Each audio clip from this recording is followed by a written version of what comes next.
Jadi bagiku invest di crypto aset itu seperti kita invest di masa depan ya. Untuk masa depan. Wow. Kalau saya 10 tahun lalu, gue bakal ingetin diri gue untuk beli saham. Banyak orang yang hanya FOMO. Ikut-ikutan. Nyemplung. Ya terus sekarang kalau aku bisa bilang sih mungkin 70-80% nyangkut.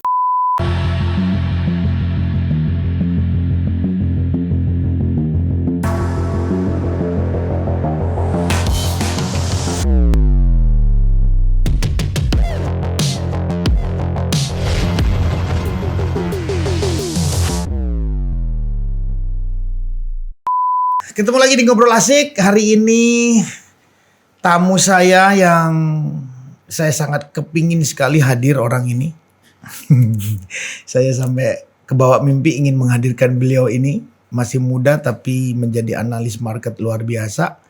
Kevin Shelley. Pasti pemain trading, pemain kripto juga. Iya mas. Pemain saham juga atau forex juga. Forex market, betul. Wow. Ini ya. Nggak, sebetulnya kalau ilmunya dibilang di ICO sama IPO dalam menjalankan itu tadi tuh sebetulnya ilmunya mirip atau kayak apa sih sebetulnya? Kevin? Ilmu maksudnya gimana deh mas? Ya kayak ngomong naik turunnya lah, apanya lah. Simpelnya orang ngomong gitu loh. Orang awam tuh kan ngomongnya kan ini kayak hampir mirip kayak saham deh katanya. Kayak bener gak sih? Lebih Atau kurang ya. Lebih kurang sama? Iya, lebih kurang ya. Tadi cara berpikirnya mirip. Untuk ya kan hari ini kan terkenalnya cuan. Iya. Well sebenarnya kalau initial coin offering ya, itu kan biasanya kan untuk project development daripada si cryptocurrency itu sendiri. Betul. Atau crypto aset itu Betul. sendiri gitu ya. Betul. Jadi banyak orang berpikirnya cuan cepat mas. Padahal harusnya untuk jangka panjang. Jadi di ICO itu untuk jangka panjang. Harusnya sih seperti itu ya. Itu menurut pandanganku. Okay. Kita mendapatkan opportunity untuk beli dengan harga yang relatif murah di depan. Yes. Dengan kepercayaan proyek jangka panjangnya itu akan bagus. Bagus. Betul. Jadi bukan cuan di depan ya? Iya. Nah, kebanyakan problemnya saat ini mungkin karena terbiasa ya dengan cuan cepat itu. Jadi itu jadi budayanya gitu. Betul. Saat ini di Indonesia. Pandangan Kevin itu. Iya. Oke. Sayang dong. Sayang mas, sebetulnya. Karena kita ngomongin crypto aset ini menurut pandanganku ya, untuk masa depan sih. Jadi bagiku invest di crypto aset itu seperti kita invest di masa depan ya, untuk masa depan. Wow, ini menarik nih. Nah, ini baru menarik nih ngomongnya nih. Jadi aku kemarin sempat dengar radio mas ya. Jadi di radio ini penyiar bilang gini, kalau misalkan kamu bisa punya kesempatan untuk balik 10 tahun lalu, apa sih yang akan kamu sampaikan ke diri kamu? Nah ceritanya salah satu pendengar itu telepon, ngomongnya begini mas, kalau saya 10 tahun lalu, gue bakal ingetin diri gue untuk beli saham. Oke, pandangan saya begini, itu berarti dia kan lihat masa lalu ya. Sementara orang-orang 10 tahun lalu yang memang invest di saham itu memang mereka punya visi ngelihat 10 tahun mendatang value akan meningkat seperti ini gitu. Artinya menurutku sama dengan posisi sekarang. Crypto aset nih sekarang kebanyakan kan lagi drop nih Mas Ana ya. Lagi bullish, lagi bearish. Iya. Sebenarnya ini opportunity dong. Discount dong untuk kita. Discount. Iya. Karena kebudayaan itu cari cuan cepat, orang mindsetnya cepat-cepat aja gitu loh. Padahal sekarang gini, untuk kita develop suatu project, it takes time. Takes time. Develop satu project itu takes time. Betul. Karena mungkin aku bisa ambil contoh yang paling sederhana, e-commerce di Indonesia. Betul. Ojol di Indonesia. Betul. Pada saat pertama kali masuk e-commerce, gak ada yang percaya. Sama ojol itu? Iya. E-commerce orang dulu bilangnya, ya kalau nggak punya toko offline ya susah gitu. Tapi sekarang online itu ngambil pasar offline, ya. Nggak tanpa sadar gitu. Yang dulu diejek-ejek, dulu dibilang mimpi, di siang bolong. Tahu-tahu hari ini market aslinya atau apa ya, toko-toko aslinya, tutup semua. Bener. Kejadiannya pindah lagi semua ke online. Betul. Akhirnya ini kan Betul Mas. Gitu kan maksudnya? Oke. Makanya proses untuk tahap ke sana tuh bakal makan waktu. Dan Indonesia itu baru melek kripto. Ya kira-kira 2019 akhir, 2020 pertengahan. Pada saat bull run. Pada saat Bull run Bull run. pada saat itu. lagi memang Semuanya lagi pump, semuanya lagi naik. happy semua. Beli apa aja naik gitu. Oke. Oke, jadi orang berpikir, wah ternyata main kripto seperti ini. Enak Gitu loh, gitu. enak, iya. Padahal sebenarnya use case-nya cryptocurrency itu kan mungkin untuk berkreativitas, untuk kita menghadapi masa depan, terutama dari digital. Challenge-nya di situ ya. Iya.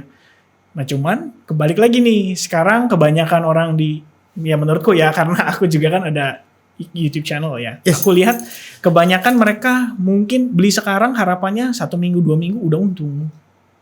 Ya mindsetnya trading. Tapi ketika harganya turun, mereka nggak siap. Gitu. Artinya, ya kalau menurutku ya, seandainya kita sadar, kita tahu dari awal bahwa kita itu adalah seorang investor. Seorang investor. Ya ini perbedaan nih antara investor dan trading. Trading, Ya. oke. Kalau kita investor, Ya. which is kita lihat proyek ke depannya, jangka panjang.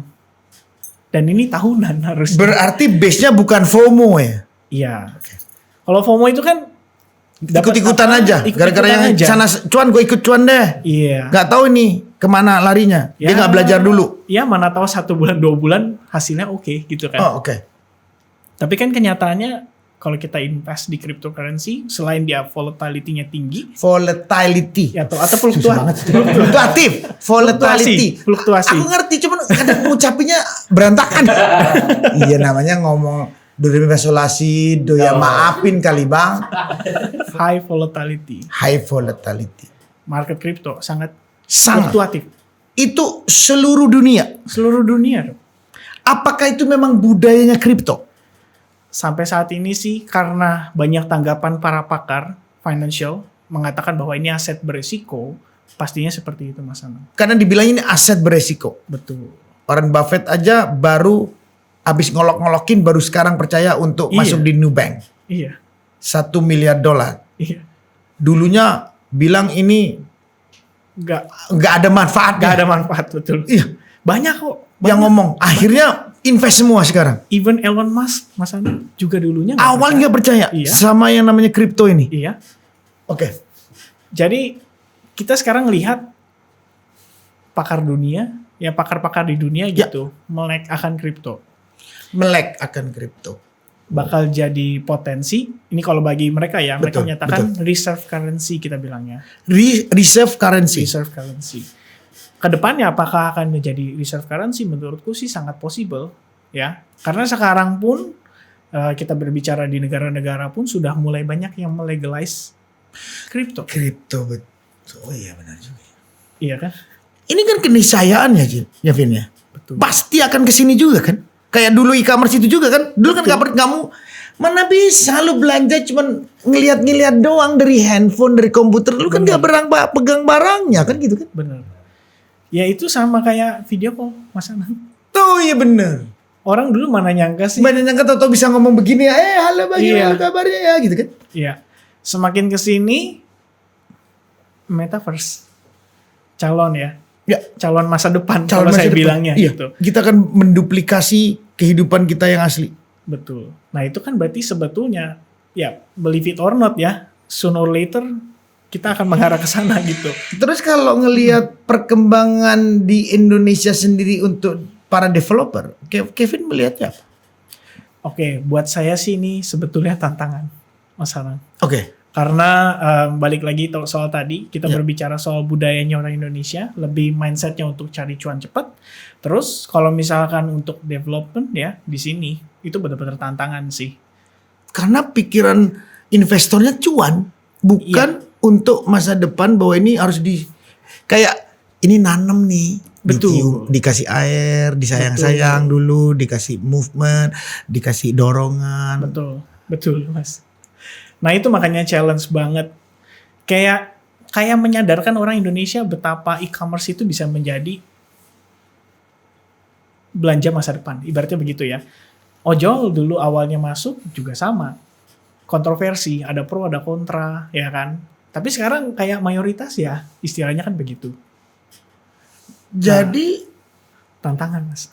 tantangan banget. Terus tadi kalau ngomong-ngomong, ingat ya, ini investasi ya, bukan Betul. cuan. Itu kan? Betul. Ini buat yang percaya ya. Sekarang gini, 5 tahun lalu siapa sih yang percaya Bitcoin, Mas Anang? Oh, Ya, 2008 lahir, 2009 baru dipakai. iya. Terus bertahap, proses by proses. Mungkin ada orang yang sudah melihat ya, istilahnya sudah memvisikan bahwa Bitcoin akan seperti ini pada waktu yang akan datang. Which means harusnya dari 10 orang, mungkin ya 10-10-nya percaya, tapi yang nahan sampai sekarang pun saya cukup yakin paling 2 dari 10. Oh, Nah terus, ya mereka karena punya visi itu kan, mereka ngelihat ke depannya, kripto ini akan menjadi satu, ya kita bilang istilahnya dunia baru ya, buat orang-orang. akan jadi acuan baru. Akan jadi acuan baru, akan jadi market yang baru, dan terbukti gitu istilahnya. Nah sekarang, tanyakan itu ke diri kita juga. Kripto 4 tahun lagi, 5 tahun lagi, akan seperti apa? Gitu. Benar. Kita kalau nggak ada kesiapan, kita nggak belajar dari sekarang. Kayaknya ketinggalan lagi, Mas. Jangan nanti bilang, wah coba dulu beli Bitcoin. Ya. Itu banyak banget termasuk gua. Aku kalau inget tahun, kan ini 2008. Aku 2011, 2012. Itu ditawarin. Sempat ditawarin. Berarti pada saat itu masih ditawarin untuk mining ya? Harusnya ya. Ditawarin. Aku bilang, untuk apa? Gunanya untuk apa? Oke. Gak mau. Ada nggak tak lakuin juga. Terus ada lagi berapa tahun lagi disuruh beli. Ya. Nih. Harganya berapa? 7 jutaan apa? 7 juta sampai 10 juta lah. Itu berarti belum 100 juta tuh, Mas ya? Aku juga bilang, untuk apa? Gue gak ngerti, bentuknya gak ada. Iya, betul. Dan apa yang dipegang itu kalau ada apa-apaan? Betul. Mana mau gue? Gak mau. Gak tahu sekarang. Iya. Karena percaya Mas Ana, dengan fundamentalnya si Bitcoin sendiri, kedepannya akan diperhitungkan mungkin bagi negara-negara ya besar. Sekarang kalau kita ngomongin di Amerika Serikat sudah mulai serius meregulasi, terutama untuk stablecoin, Bitcoin maybe salah satunya, berarti kan udah something yang kita harus antisipasi juga. Ini udah menjadi suatu hal yang harusnya kita pelajari sama-sama, dan kita lihat nanti kira-kira 4-5 tahun lagi akan seperti apa gitu. Jangan bilang sayang ya nggak beli gitu. Lagi-lagi itu gitu ya kan. Oke. Aku bertanya sama Kevin sebagai analis ya. Ya. Jadi kalau bikin koin harus bagaimana yang dilakukan? Well sebenarnya depend on projectnya juga Mas Anang ya. Project. Satu fundamental project. Ya, Oke. project. Jelas projectnya apa yang mau dibangun, rencana kedepannya apa? Betul. Baik utilitas, mau divine, macam-macam. Betul. Oke. Terus? Bisa nggak bersaing gitu ya Oke. dengan project-project yang ada saat Yang ini? sudah ada hari ini. Jadi ngelihatnya begitu. Betul. Nah terus paling penting sih kita kenal developer, Mas Anang. Kita tahu Yang bikinnya. Siapa yang bikin ini. yang mendevelop ini siapa? Developernya siapa? Orang yang ngomongnya siapa? Tokohnya siapa gitu? Betul. Maksudnya? Oke. Istilahnya dibalik si Koin tersebut. koin tersebut. Makanya ya ini balik lagi ya yang merusak budaya kita juga ya. Karena pada saat bull run kita beli semua ya koin apa aja lah Mas Anang. Itu naik 100 kali lipat. 1000 Waktu kali bull run lipat. itu bulan apa Kevin? Pertengahan sampai akhir 2020. Oh, barusan juga ya. Barusan 2021 awal. Oh, berarti masih- waktu kok Bitcoin 960 itu. Yes, betul. Semua koin naik. Itu bull semua. Rata-rata. Nah, ini sebenarnya banyak pada saat itu bermunculan influencer baru di dunia cryptocurrency. And then banyak orang yang hanya FOMO. Ikut-ikutan. Nyemplung. Ya terus sekarang kalau aku bisa bilang sih mungkin 70-80% nyangkut. Yang ikut-ikutan pada saat itu. Baru sekarang mereka belajar serius untuk mengenal lebih dalam cryptocurrency atau crypto aset. Iya. Kira-kira seperti itu.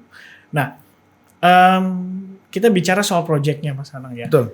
Banyak banget koin bermunculan dan banyak yang percaya gitu. Beli aja. Karena balik lagi mungkin pola pikirnya adalah ini cuan cepat gitu. Nah terus ada yang kita bilang sebagai baby coin. Kalau menurut pandangan saya, baby coin itu adalah yang benar-benar projectnya jelas, developernya kelihatan, siapa orang di balik itu semua, dan punya visi yang jelas untuk mencoba istilahnya masuk ke dalam market yang nanti ke depannya akan ya disitulah ya, ada di sana gitu loh. Ya itu kan memang perlu proses Mas Anang untuk developmentnya. Gak bisa kayak kita istilahnya berharap hari ini beli terus 1 bulan 2 bulan gitu. Iya, aku sih sebenarnya juga kepingin curhat maka. Mumpung ketemu orangnya boleh curhat kan? Boleh. Boleh Kasya, please. Iya, jadi aku masuk itu Kevin ya. Ini nanti aku butuh juga di analis lah. Mas Anang salahnya di mana, perbaikin deh Mas di sini gitu ya. Aku jujur aja bahwa aku bikin masuk ke ICO. Aku bikin token ini karena aku gelisah terhadap industriku. Oke. Musik. Zaman dulu musikku sampai hari ini lagu bajakanku banyak banget. Oh. Di internet banyak. Oh iya, dibajak. Aku bermimpi kepingin punya pasar yang bahwa karyaku itu ada harganya semua gitu. Dihargain. Iya, dihargain gitu. Tuh. Itu yang aku bener-bener waktu itu gila kepingin masuk ke dunia ICO. Kenapa? Aku mau minta duit kemana? Ke negara. Bikin sistem bagus. Iya. Emang ngerti apa Anang? Katanya gitu. Gue minta ke orang yang punya duit. Lu nyanyi aja Nang. Ngapain lu sih ngurus gitu-gituan? Lu kan bisa nyanyi doang. Oh gitu. Iya. Ya juga ya. Dalam hati ya. Iya. Lama itu aku memikirkan hal tersebut. Karena aku 40 tahun di industri musik Indonesia. Bagaimana pelanggaran haki juga kan. Banyak banget. Bagaimana akurasi dari pemakaian lagu yang royalti itu kan. Akurasinya kayak apa. Nah dari situlah. Aku memimpikan pas ada saat denger blockchain macam-macam ini. Aku ngelihat NFT di Amerika gitu ya. Aku beberapa mempelajarin Audius lah, aku belajarin Fast lah, aku belajarin e-music lah, aku belajarin Opus lah gitu ya. Banyak sekali di Amerika. Itu sangat membantu di dalam dunia kreatif gitu. Oke. NFT tersebut. Aku kepingin waktu itu. Wah, aku bismillah deh, kita coba jalan ini. Karena kan ada ICO kan. Initial Coin Offering. Mungkin publik percaya aku akan bangun ini. Itu di pasar NFT itu. Karena kan kreatif industri kita ini kan besar sekali. Betul. Sebenarnya tujuannya mulia ya Mas Anang ya. Jujur aja aku dibilang itu mulia atau tidak. Aku lebih mementingkan bahwa aku bisa memberikan alternatif infrastructure. Ini kan infrastructure. Betul. Aku ingin memberikan the new alternative infrastructure di kreatif industri. Kreatif industri musik Indonesia, kreatif industri itu semenjak aku di parlemen, pemerintah ini udah berhasil sampai 1.000 triliun pendapatannya. Udah lebih dari 1.000 triliun. Kreatif industri yang dicacat 17 subsektor. Luar biasa. Iya. Dan itu 17 subsektor itu, ribuan triliun itu hanya dihidupi oleh 3 subsektor. Kria, fashion, kuliner. Yang lain 14 subsektor dicacah lagi, itu lainnya di bawah 1%. Di bawah 1%. Gak kebagian ya. Termasuk musik. Musik ini masih di 1% terhadap kontribusinya. Pendapatan ribuan triliun itu. Aku kan bingung, kok bisa ya? Padahal musik gua ini di subsektor itu ada musiknya semua kan? Iya. Itu terus bayarnya gimana menjadi pendapatan sektor musik? Oke.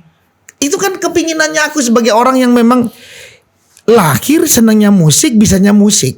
Matematika yang dodol, bahasa Inggris juga gak paham. Apalagi kimia, fisik. Gak ngerti gitu. Oke. Aku bermimpi. Mimpinya aku kepingin dengan adanya kesempatan ICO tersebut. Aku membikinlah ASIC token. Oke. Supaya aku bisa bikin sistem di pasar NFT yang aku mau itu memiliki kelengkapan-kelengkapan yang aku mau tersebut. Karena kan karya Indonesia banyak banget, Vin. Betul. Dengan negara superpower budaya kan banyak banget. Kalau kita punya platform yang alternatif diberikan kepada publik, ini loh, gue bikin begini nih, lu percaya monggo silahkan gitu kan. Betul, Mas. Lu lihat semua kok apa yang berjalanan karya lu dicemplungin, cekrek, ini kemana larinya kan, ini blockchain, nggak bisa ngomong, nggak bisa bohong kan. Transparan. Ya? Transparan. Nah itu cita-citaku. Dari awal aku kepingin itu cita-citaku cuma itu. Itu aja yang tak pikirin. Sampai hari ini pun mulai kemana aku cuma mikir sampai di mana pasar NFT yang aku bangun, engine-nya. Okay. Aku sendiri tuh sama tim. Engine-nya ini kemana, ini kayak apa, ini kemana. Bisnis prosesnya kayak apa, ini kayak mana. Transparansi orang yang sudah masuk kayak apa. Berarti di sini harus punya analisanya. Analitik project. Analitik buat konten. Kontennya nyemplung, cekrek, ini lari kemana aja itu akan terbaca analitik. Prosesnya semua. Oh lari ke sini, itu kebaca. Karena blockchain kan. Betul. Itu udah hampir jadi. Oke. Nah ini sebenarnya ya. Itu yang aku ingin lakuin hari ini. Udah 80%. Nah masalahnya semua mata tertujunya hanya pada harga, Mas. Itu yang menjadi masalah. Budaya itu akan terus begini gak sih menurut kamu? Akan panjang gak di Indonesia? Perlu edukasi sih, Mas. Perlu edukasi. Perlu edukasi. Dalam artian ya itu ya. Jangan cuman kita ngelihat saat ini aja gitu. Percaya dulu ya. Maksudnya gini. Kalau misalkan ada kripto lokal yang kita bilang serius mendevelop project, at least untuk bisa go internasional, itu lebih bagus lagi kan Mas Anang ya. Ya, aku cita-citanya begitu. Oke. Insya Allah begitu. Amin Mas. Dilancarkan deh. Wah terima kasih. Didoain Kevin bro, please bro. Jadi memang itu yang harus dipercaya publik dulu gitu loh. Maksudnya gak semua koin istilahnya tujuannya untuk kasarannya makan uang lah. Orang bilang Mas ya. Ada yang tujuannya itu benar-benar serius kayak Mas Anang tadi. Berarti menciptakan pasar NFT. Supaya orang bisa lebih menghargai karya. Gak ada bajakan lagi. Iya kepinginannya aku begitu. Kan begitu Mas ya. Terus satu lagi bahwa aku kepingin bahwa nanti gimana seniman dengan si penikmat itu gak ada jarak. Oke. Ya kan bisa bahwa si seniman yang menyumbang duit karyanya si artis dia ikut. Ya ini lagi tren juga sih di internasional. Oh gitu. ISO. Initial Song Offering. Oh. By si penikmat. Si artisnya ngejual nih. Gue mau bikin album. Ini sampelnya ya 1 menitnya. Oke. Dengerin. Gue habis itu bikin album. Bikin karya ini. Bikin video klip. Biayanya udah terbaca. Mungkin dia jelasin. Gue butuh senilai 250 juta rupiah. Untuk menyelesaikan project. Dia taruh tuh. Di publik. Di publik melalui NFT. Dipasangin tuh 10 orang doang, berarti 1 orang 25 juta beli. Oke. Berarti dia pemilik masternya. Pemilik daripada si karya hanya si artis. Gila the only one lagi. The only one. Cuman 10 orang tok. And then 10 orang ini karena ini kayak pemunya saham di karya ini. Karya ini nanti akan terjual keluar di luar blockchain juga kan nanti. Ya kayak sekarang Spotify di luar blockchain. Iya betul. YouTube di luar blockchain, iTunes di luar blockchain, Joox di luar blockchain. Iya. Itu kan market yang dituju. Oke. Di sini terjadilah transaction untuk pembangunan yang didasarin blockchain. Ini baru aku jelasin. Ini aku baru jelasin. Gak apa deh, sekalian deh. Di sini memang di luar itu masih menggunakan cara pembagian yang lama. Karena pembagian yang lama di situ kan memang ada intermediate. Oke. Intermediate kan Spotify, Joox, iTunes itu intermediate antara si penikmat dengan si artis. Oke. Ini kan biaya, banyak biayanya. Itu peristiwa lama. Karena ini belum masuk, akhirnya aku bikin untuk narik data. Oke. Di pasaran NFT itu ada lagi badan aku nariin data dari pemakai itu. Laporannya diolah sama ini. Transparan banget karena based on blockchain. Dimasukin ke dalam, dilaporkan ke wallet-wallet orang itu. Oh dapat dari Spotify sekian, ini dibagi. Track. Tapi pertanyaannya pasti timbul. Nang lu belum menyelesaikan intermediate dong. Iya, aku jawab ya. Aku pasti jawab ya. Kenapa? Ya, gimana orang dia nggak ada API-nya kok? Iya betul. Kan nggak ada. Dia memang nggak mau connect ke sini kan? Iya. Soalnya kalau dia connect ke sini, ya dia cuma tukang connect nerima barang doang, tapi nggak akan motong barang lagi. Dia cuma minta fee doang. Bener gak, Kevin? Benar. Jadi pionir lagi mas. Ya Bismillah. Iya betul ya. Bismillah. Oke, kok jadi gue yang diwawancarai? Gak apa-apa. Kevin, teman-teman. kamu sekolahnya apa dulunya, Kevin? Aku terus terang aja Mas Anang ya. Aku nggak berkesempatan untuk merasakan bangku kuliah sih. Karena Otodidak.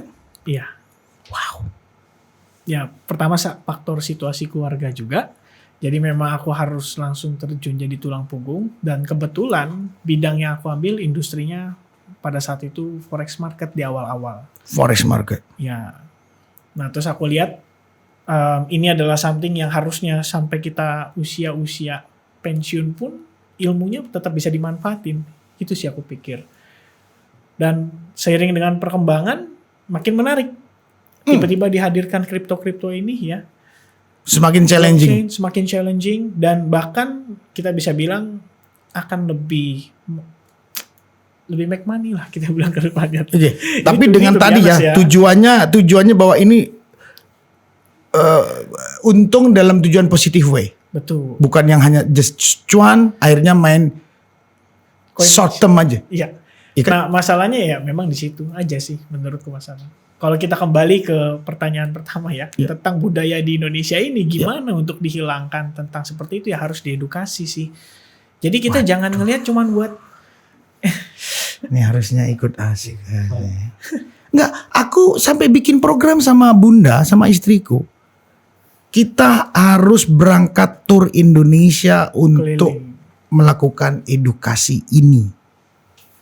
Aku tahu tuh kayaknya edu asik sih mas. Iya. Jadi kita memang bikin program itu dan kita sisihkan pendapatan dari yang kita punya untuk masuk ke situ untuk kita keliling Indonesia. Oke. Ya, habis gimana lagi? Aku punya misi yang ya mudah-mudahan sumbangsih pikiran dan kinerjaku dengan tim dan istriku ini membuahkan hasil masa depan. Amin mas. Iya kan? Bisa. Ya, ini ketemu orang kayak Kevin ini seneng ya. Gak beneran loh, aku ketemu kamu ini seneng bener loh. Seneng banget. Jadi masa depan, atau bilangnya lah, dalam waktu, ini masih dalam pasar bearish kan. Kripto hari ini aku amatin bahwa ini pasar bearish gitu ya. Bertahannya bearish ini berapa bulan biasanya Kevin? Dalam pengamatan. Kalau berdasarkan cycle-nya, dia memang punya waktu tertentu ya. Tapi kalau menurutku saat ini gak akan sama dengan situasi yang dulu Mas Anang. Oke. Kenapa? Awareness orang-orang terhadap kripto itu sudah semakin tinggi. Negara sudah ada yang melegalize. Amerika Serikat sudah mulai serius untuk meregulasi pasar ini. Dan sudah banyak istilahnya kita berbicara market cap keseluruhannya. Investor, financial institutions, hedge fund semua udah terlibat. Jadi menurutku gak akan seperti dulu situasinya, akan berbeda gitu. Oh jadi itu cycle-nya bisa ditentukan nggak dalam 1 tahun, 2 tahun, setengah bulan, setengah tahun, 3 bulan nggak? Kalau menurutku sih sekarang gak akan bisa kayak dulu mas. Soalnya yang faktor eksternalnya sangat banyak. Oke. Jadi bisa lebih panjang. Bisa lebih panjang. Jadi pada saat dia bearish akan panjang, pada saat bulls juga panjang. Bisa lebih panjang, iya. Oh, opportunity-nya di situ ya? Betul. Wow. Ya itu sih yang aku lihat ya saat ini. Dari pengamatannya. Kalau orang bilang sama kayak dulu lagi, kayak gak akan sama deh. Ibaratnya ya. Mana udah lebar banget. Betul. Market Situasinya cap udah jauh udah berbeda. Betul. Yang main banyak banget. Ya dulu orang-orang gak tahu Bitcoin mas. Iya juga ya. Ini menarik nih. Berarti memang aku nanti akan ngomong sama tim bahwa terus berjuang apapun yang terjadi. Bahwa kita punya niatan, ya udah semampunya kita untuk melakukan dengan yang baik. Begitu kan kuncinya ya. Kalau aku bilang omongannya Kevin tuh ke situ ya. Iya. Oke. Ya for investor juga harus percaya gitu. Kalian tuh investnya di mana? Ini aku ada cerita, boleh share sedikit? Boleh dong. Zaman BlackBerry ya. Oh ya. Ini sebenarnya cerita pada saat aku sekolah. Guru sekolahku itu guru komputer itu menyampaikan gini. Dia sempat bilang sama aku, sebenarnya nggak usah beli BlackBerry pada saat itu. Kenapa? Soalnya fitur unggulannya itu hanya fitur chat saja. Messenger. Dia bilang gitu. Terus dia sangat yakin Mas, bilang sama aku gini, percaya sama saya ya, 2-3 tahun lagi teknologi akan menghadirkan fitur chat yang gratis dan BlackBerry akan ada di sana. Nah, ini sebenarnya saya belajar dari situ bahwa kita harus bisa memvisualisasikan masa depan. Dan Memvisualisasikan masa depan. Dan disitulah kita berinvestasi. Kalau misalkan kita ngomongin bener-bener mau cari capital gain ya. Capital gain. Sebetulnya. Jadi jangan berharap untuk jangka pendek, apalagi kalau kita terlibatnya di market crypto yang dalam tanda kutip semuanya digital. Oke. Tuh. Karena kan metaverse ya. Apalagi metaverse nih. Iya nih. Menantang sekali. Dahsyat banget. Aku sudah bisa bayangin gitu. Orang tanahnya yang di Decentraland lebih mahal dari yang kenyataan. Asli ya. Iya. Gimana coba itu? Berarti orang pasang iklan lebih mahal di atas daripada di bawah. Iya. Iya kan begitu. Betul. Artinya sama dengannya itu. Betul.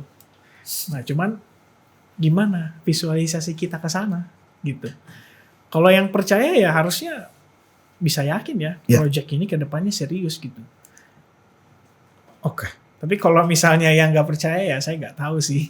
Mungkin lihatnya jangka pendek aja gitu. Tapi perkembangan dunia kripto yang Kevin bisa ramu dalam 2021 sampai 2022 hampir pertengahan ya. Ini kita lagi kan Ramadan nih. Ya. Perkembangan dengan adanya banyak teman-teman ya kayak aku kan orang yang dari luar bisnis finance. Aku kan orang kreatif. Banyak teman-teman kreatif hari ini kayak Raffi pun, kayak Lesral pun terjun ke dalam sini. Ini hawanya menurut seorang Kevin gimana? Ya perlu effort ya Mas ya. Perlu effort ya? Perlu effort sih. Mending bersatu ya? Bersatu bisa ya. Ya untuk memberikan edukasi bareng-bareng. Betul. Ya kan? Bahwa proyek di Indonesia itu serius semua. Iya. Supaya tujuannya dunia luar akan melihat mulai membaik. Ini yang harus dibuktikan. Harus dibuktikan. Jadi memang istilahnya jangan sampai market Indonesia itu cuma buangan kalau bahasanya. Oke, good. Jadi mereka gembar-gembor, wah tenang aja ada Indonesia yang siap beli. Istilahnya begitu. Tapi kita harus buktikan dong bahwa lokal juga bisa. Gitu. Memang sih challenging, memang sih effort. Tapi ya kita harus sama-sama gitu. Kan? Iya kan, aku seneng bahasa Kevin tadi. Harus sama-sama. Wah ini mahal aku ketemu kamu. Sumpah mudah-mudahan ini pertemuan kita ini membuahkan hasil banyak pihak. Juga termasuk diriku sendiri pastinya. Aku akan terus memperbaiki pastinya. Karena tujuanku tadi gak jauh cuman itu. Bahwa ingin menyelesaikan hanya satu masalah tadi. Mudah-mudahan aku bisa menyelesaikan. Tapi ada kata menarik dari kamu adalah ayo bareng-bareng membangun pasar kripto di Indonesia. Itu yang aku luar biasa dari kamu. Itu bagus banget itu. Ya seru sih kalau kita gandengan semua kan. Betul. Menunjukkan bahwa Raffi bener kok. Ini serius gitu. Jangan kita ya. Iya benar. Karena ada 1-2 gitu ya. Terus disamaratain. Semua sama. Cuma mau cari cuan aja. Cuan sesaat gitu. Ya kalau serius projectnya. Terus kamu ternyata ngerasain nanti setelah 4-5 tahun benar-benar jadi something. Ya penyesalan lagi dong. Iya, tahu-tahu yang nyimpen koinnya udah dibeli luar negeri semua. Bener. Mati. Itu biasanya begitu tuh. Bener ya Kevin ya, itu harus mau dimulai. Harus berani memulai. Karena masih dihitung muda. 2019 kan baru rame kripto di Indonesia rame. Ini masih prematur kali ya saya bilangnya. Memang udah ada pengalaman buruk mungkin dari para pelaku pasar, tapi saya rasa masih bisa diperbaiki. Asal ya ada pionir-pionirnya yang menunjukkan keseriusan dalam pengembangan market kripto ataupun kripto di Indonesia. Itu sih menurut pandanganku ya. Ya tapi itu pandangan kamu pandangan yang sangat bijaksana sih. Menurut aku itu memang harus layak bisa dilakukan bareng-bareng. Ini Kevin bisa jadi menteri kripto nih. Harusnya kamu ditarik ini sama Departemen Perdagangan. Lah beneran nih serius? Karena orang kayak kamu kan bisa memberikan pandangan yang sangat luar biasa kepada market Indonesia. Karena duit penduduk 270 juta ini gede loh, Vin. Betul. Gede banget loh. Betul. Itu satu orang mau beli asik 100 rupiah atau 200 rupiah aja udah. Project gue selesai semua kali. Ya kan bener kan, project gue selesai cuman 200 perak aja. Betul. Ini makanya orang-orang harus diedukasi. Oke. Guys, nggak akan selesai aku ngomong sama Kevin nih. Tapi bisa dilihat bahwa pandangan seorang analis seperti Kevin sangat banyak positifnya untuk kita pikirin bareng-bareng. Dan aku terus terang pasti ini teman-teman asik di seluruh Indonesia yang lihat ini akan pasti menemukan pencerahan dari apa yang diucapkan oleh Kevin, karena banyak yang minta, terus terang banyak yang minta untuk dia dihadirkan Kevin Shelley di podcast Ngobrol Asik, tuh banyak sekali yang minta. Iya. Dan aku sangat berterima kasih Kevin mau hadir di tengah kesibukannya. Mudah-mudahan pertemuan ini tidak hanya sekali, karena untuk tujuan edukasi pasti nggak cukup sekali. Betul. Aku sih berharap nanti akan bisa ada edukasi lanjutan bareng kamu. Mudah-mudahan Kevin kalau diundang lagi mau. Udah. Ntar yang hari ini tak kasih 1 dus, besok 2 dus deh. Kevin orangnya baik banget guys. Jadi jangan hanya nonton Ngobrol Asik, tapi nonton channelnya Kevin Shelley juga. Bener ya? Betul. Kevin Shelley. Jadi YouTube-nya ada Kevin Shelley dan ada yang di Ngobrol Asik. Jadi kalau kamu cari berita tentang analisa tentang kripto Indonesia, kripto luar negeri sebagai masukan, silakan. Lebih seriusnya ada di channelnya Kevin Shelley. Makanya aku diundang. Ini hanya sebagian yang mungkin teman-teman belum tahu. Kevin, inilah orangnya. Kita sudah hadirkan. Mudah-mudahan kita akan ada bertemu lagi untuk membahas sesuatu yang berbeda sebagai masukan teman-teman asik di seluruh Indonesia. Jadi sekali lagi Kevin, buat aku cukup, masukannya udah cukup. Kalau enggak kita nggak akan kelar sampai besok pagi juga. Karena bicara sama kamu menyenangkan banget, sangat informatif, sangat menyejukkan. Jadi sekali lagi buat Kevin terima kasih. Terima kasih. Guys, bye-bye.